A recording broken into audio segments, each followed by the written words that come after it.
coin was a gift, and I have the coin on my in the bedroom so I can look at it. I have the coin of me and one of Pushkin, and I have them together because I want to be like Pushkin when I grow up.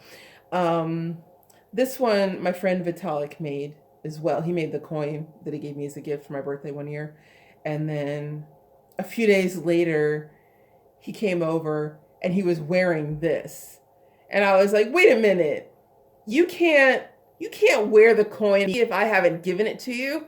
And I took it off of him and I never gave it back. And I kind of feel like that was a bit bold. Like maybe I shouldn't have gone so far, but you know, there was love there, and he could expect that I would do something like that. But yeah, I mean, it looks, dude, that looks exactly like me, and that was exactly my hair, and I have my own money. Somebody loved me enough to make a coin with my likeness on it. I would have to say it's probably a good thing I don't judge every relationship based on that, because I mean that's a pretty fucking high bar. Let me just tell you that. Look. I don't even I can't look. I have no I just don't know. I cannot even begin to figure out why I have so many flag pins. Okay, we stand. This is from Bukhara, a lovely city in Uzbekistan. Been there. That's where I went to. Bukhara is where there's this 400-year-old sauna, and I went. This was the day. I don't know if you all know me. You maybe have heard the story, but so I was there for a couple of days for work, but took a day off for my fun, and had a guide to take me through the city. And she knew that I wanted to go to the sauna, so that's what we arranged to do in the morning. And either she couldn't remember my name or couldn't pronounce or what have you. But anyway, the whole day she called me Madame, and so it's Madame, your bath is ready, Madame. Your masseuse is ready, Madame. Your lunch is ready, Madame. Here is your tea. And I have to say, I got used to that quick. She only had to call me that once, and I was like, sold. And then I got a massage, and so like there's this one room, and I mean, it had the air of a 400-year-old sauna. The people have been bathing there for centuries. And I had this woman, my masseuse, and she started scrubbing my skin. And I mean, she was an older woman, so I wasn't expecting anything to be particularly robust, right? And dude, look, she went to town on my skin with that stupid scrubber, to the extent, so I was laying on this stone slab, and she's scrubbing my skin. Oh my god, it was so painful. And finally I had to turn to her. I'm like, look, it doesn't come off. And she kind of looked at me for a second, and she got what I was saying, and she lightened up. But yeah, that was the coolest thing. And then I remember when I left, it was this beautiful moment. I'd been there for hours. You go to the sauna for 4 hours, easy. I'd been there for hours, been there all day. When I went in, it was bright outside and sunny. When I came out, it was dusk. And you had to step up over the threshold, but duck down to miss the top of the door. So I'm doing this crunching motion, and as I step out into the city's courtyard, all these pigeons flew off, and it was just I don't know, it was just I opened the door from the sauna and stepped out into another world. Not to mention the fact that it was in Bukhara, in this old town, and it was just a really beautiful moment. So yeah, I have my pin from Bukhara. What is this? Namangan. Namangan is this city in the desert, near Urgench. They're really, really close to each other. It's like a 45-minute ride in the desert or something like that. I think it's they're really Urgench. Urgench, Namangan, and Nukus are all right together. And I was going to visit. It was for work. I was checking in on a few different organizations, and I remember Namangan being really kind of desolate, but there was this huge tennis center there, and the wife of, so the woman that I was there working with, she ran like a local NGO.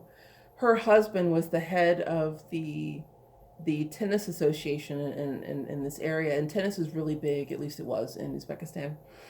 And I remember like they took me into his office, and it was like this huge, Soviet style office. And to impress me about how like cool they were, even though they're in the middle of this like city in the middle, I mean seriously, middle of nowhere in the desert in Uzbekistan. He's like, we can do anything. We can call the states if you want. So I forget like the time difference, but I didn't know anybody to call except for my big mom. So we called her and said, just, hey, I have access to a free phone line, and I'm in the middle of Uzbekistan. Just thought I'd call and say hello. And so, yeah, that was my trip to Namangan. I was under surveillance the whole time.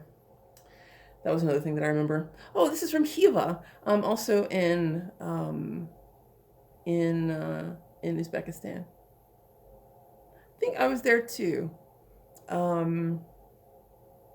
Story there I can't tell, but it was a nice place, or it was an interesting experience. We'll say that. This is Moskva, right? Yeah, Moskva. So Moscow, whatever. What hasn't been said about the glorious Moscow? And then there's this little bag of things that who knows what this is. This could be like silver. Okay. Oh, okay. Look. So this. And there's one from yesterday. Were the first 3 rings that I made in the jewelry studio in Kyrgyzstan. These were the product of my first week of work. So there's this and then one other stone with another light piece, it's yellow, milky yellow carnelian. And this is in German silver. That's what I practiced on before I moved to sterling. And yeah, so very basic technique, and yeah, the product of my first week in the studio. Another little, this might be a pinky ring. It might have been a toe ring. I might have worn it on my toe rather. I don't know. But yeah, just practicing, soldering different thicknesses and shapes of wire together and pressing them, just practicing on different techniques to see what results would be. This is glass, and again, that same technique. I made these together the same time. That's a cute little thing, man. And this is why, so when I made this, it doesn't. It's actually pretty good. Well, okay. So see how I don't know if you can see this, but so I basically just attached the shank to the side of the bezel, but where this is, it's a little uncomfortably on the finger. By doing the technique with having this ring here, this part will sit round on the finger and it's very comfortable, and then the bezel would sit on top of it. So this was I did this first to practice, attaching the shank to the bezel, but then when I learned of comfort, learned to do this technique. So this one was first, and then I graduated to that. Same thing here, these are all made at the same time. You can tell the same technique, although this one I try to do a little bit more by adding the granulation to the side, just to give it a little bit of extra interest. And then, we move on. Again, with this whole, I don't know, dude, what is up with me and this? It must have been something so novel and so cool that I was just all about it. So I have 3 pieces with that. This, just practicing how far I can take the metal before it starts to move on me. And so that's why it's all bumpy and rough like that. It's 2 pieces of wire that have been flattened and soldered together, and then I pushed the soldering to see how long I could hold it before it started to melt on me entirely, and then just add a little granulation on the end for interest. So yeah, just practice, play. This was something, I saw a picture of a famous actress in Turkmenistan. It was like from a magazine from the 70s. And she had this square jasper or carnelian ring set, kind of like similar to, it was, like 5 rings and, chains and then bracelet. But this was my first attempt to like create something similar to that. And, just a different style, because I had to like to press the sheet, cut it out, and then make the form. And so that was a practice there. That was a cute ring. I remember making that. This is the ring that goes with that pair of earrings that I showed you yesterday, or in another video, with the goldstone glass, also done in German silver. And so yeah, I made the ring, the earrings, and then I had the necklace of the beads strung together, and I wore that all the time. And it was quite a oh look, I have more than oh well, look at that. I actually have 2. This one, does he have something in his hand? Oh yeah, a hat. Ha ha. Kesha's so silly sometimes. You all should get to know her. This was a little ring I picked up in a little store in Almaty. There's sometimes when you just want to like buy something, but you don't don't have a lot of money to spend, but you just want to get something.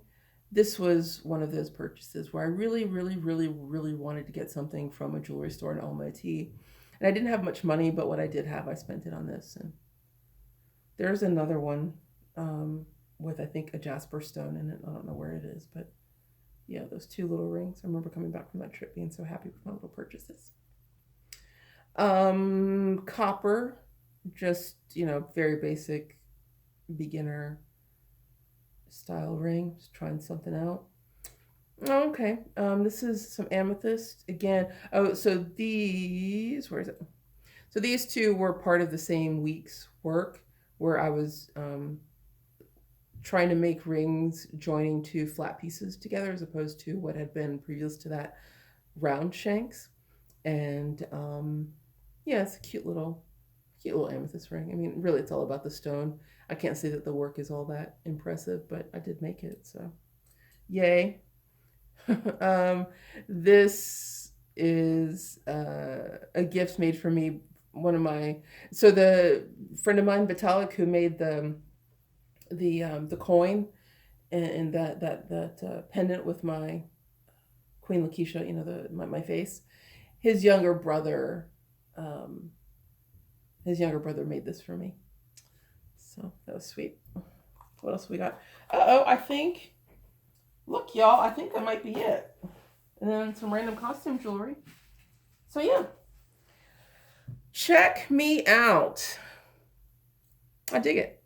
I'm going to move you over and see if you can see all of everything kind of laid out. But yeah, so that is my jewelry collection and all the stories that go along with. Let me see if I can get you a little closer. Oh, so much movement. But yeah. Well, this has been fun. I'll go through and sort and bag and make decisions about what stays. And ooh, I'm so sorry. I'm giving you all seasickness, no doubt. Yeah, I'll make decisions about what stays, what goes, and that'll be that. And that was fun. Cool. Well, it's been fun. It's been real. And quite the collection. A lot of time and a lot of love went into all of this work. And I tell you,